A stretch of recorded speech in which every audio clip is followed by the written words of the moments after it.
कि गैमेटोजेनेसिस में गैमेट का फॉर्मेशन होता है। गैमेट का फॉर्मेशन जो रहता है ह्यूमन के केस में मेल बॉडी और फीमेल बॉडी के लिए अलग अलग क्राइटेरिया फॉलो करेंगे। मेल बॉडी में through out the life gamete का फॉर्मेशन हो सकता है। क्लियर? मेल बॉडी में through out the life gamete का फॉर्मेशन हो सकता है, लेकिन फीमेल बॉडी में जो रहता है गैमेट के फॉर्मेशन के लिए जो रिस्पॉन्सिबल फैक्टर होता है वो लिमिटेड होता है। बोलने का मतलब यहाँ पे ये है कि मेल बॉडी के गैमेट फॉर्मेशन के लिए उसका प्यूबर्टी रिस्पॉन्सिबल होगा, प्यूबर्टी के बाद फिर गैमेट फॉर्मेशन उसमें से स्टार्ट होता है। लेकिन फीमेल बॉडी में इमेच्योर गैमेट्स जो रहते हैं, गैमेट्स जो रहेंगे वो तो मैच्योर रहेंगे, मैच्योर बनने वाले रहेंगे, लेकिन उनका बेबी वर्जन समझ लो, उनका बेबी वर्जन समझ लो या फिर इमेच्योर गैमेट समझ लो, ये किसी भी एक फीमेल के बर्थ से पहले ही उसके बॉडी में फॉर्म हो जाता है, जिनको कि हम लोग बोलते हैं फॉलिकल्स। ठीक है, इनको क्या बोला जाता है? फॉलिकल्स। तो फॉलिकल्स इमेच्योर फीमेल गैमेट्स होते हैं जो कि किसी भी फीमेल के बर्थ से पहले, जब कोई सी भी फीमेल पैदा नहीं हुई रहती है, उसके जब वो मदर के यूट्रस में रहती है उस टाइम पे ही उसके बॉडी में इमेच्योर जो एग्स रहते हैं वो फॉर्मेशन हो चुके रहते हैं, और इनका जो नंबर रहता है वो लिमिटेड होता है। ठीक है, इनका नंबर क्या हो जाएगा? लिमिटेड हो जाएगा। अब लिमिटेड अगर नंबर में इमेच्योर और अलग से फिर वो इमेच्योर एक्स और या फिर अलग से और फॉर्मेशन फॉलिकल्स का नहीं होता। आफ्टर बर्थ, किसी भी फीमेल के बर्थ के बाद फॉलिकल्स का और प्रोडक्शन नहीं होता, और फॉलिकल्स जो रहते हैं वो क्या होते हैं?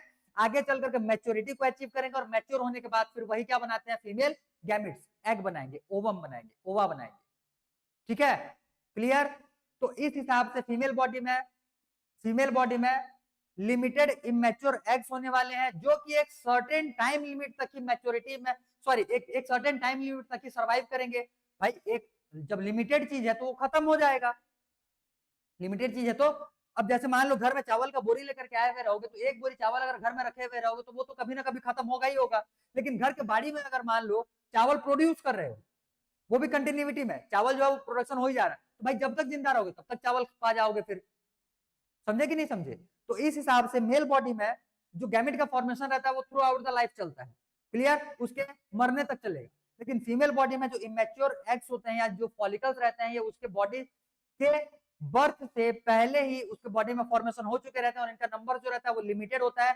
तो धीरे धीरे करके एक एक फॉलिकल जो रहेगा ये मैच्योर होते जाएगा, मैच्योर होकर के एग फॉर्म करेगा, और एग अगर फर्टिलाइज हो गया तो उसमें से जाइगोट एम्ब्रियो आगे बेबी का बर्थ होने वाला रहेगा, और अगर नहीं, हाँ, तो फिर जो एग रहेगा वो फीमेल बॉडी से बाहर निकल जाएगा। कुल मिलाकर के वो बॉडी में तो स्टोर होकर के रहने वाला है नहीं। ठीक है, वो फीमेल बॉडी में स्टोर होकर के रहने वाला है नहीं। अगर एग मैच्योर हो गया तो या तो उसके दो ही फेट है, या तो वो फर्टिलाइज होगा या फिर वो बॉडी से बाहर निकल आएगा।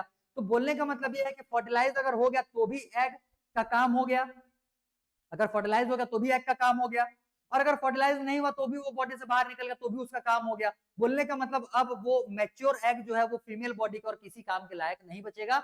उसके दो फेट ही होंगे, या तो वो बेबी को बर्थ देने वाला रहेगा या फिर वो बॉडी से बाहर निकाल दिया जाएगा।